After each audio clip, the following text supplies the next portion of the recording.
बहुत समय पहले इजरायली लोग मिस्र में गुलामी कर रहे थे। मिस्र का राजा फिरौन उन्हें बहुत सताता था। तब परमेश्वर ने अपने सेवक मोसेस को चुना कि वह इजरायलियों को मिस्र की गुलामी से बाहर ले जाए। परमेश्वर की शक्ति से कई चमत्कार हुए और आखिरकार फिरौन ने इजरायलियों को जाने दिया। तब मोसेस लाखों इजरायलियों को लेकर मिस्र से निकल पड़े। वे खुशी खुशी आगे बढ़ते जा रहे थे क्योंकि अब वे आज़ाद थे। लेकिन कुछ समय बाद फिरौन का मन बदल गया। उसे लगा कि उसने बहुत बड़ी गलती कर दी है। इसलिए उसने अपनी सेना और रथों को तैयार किया और इजरायलियों का पीछा करने लगा। चलते चलते इजरायली लोग एक विशाल समुद्र के किनारे पहुंच गए, जिसे रेड सी कहा जाता है।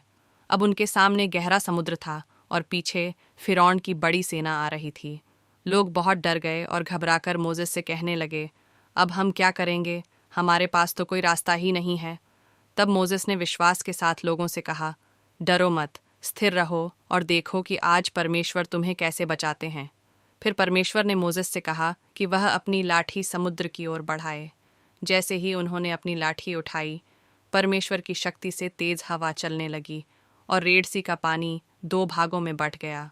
समुद्र के बीच में सूखी जमीन का रास्ता बन गया। पानी दोनों तरफ दीवार की तरह खड़ा था।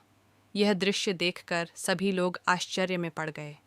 फिर इजरायली लोग उस सूखी जमीन पर चलकर समुद्र पार करने लगे। परमेश्वर उनकी रक्षा कर रहे थे और वे सुरक्षित दूसरी ओर पहुंच गए।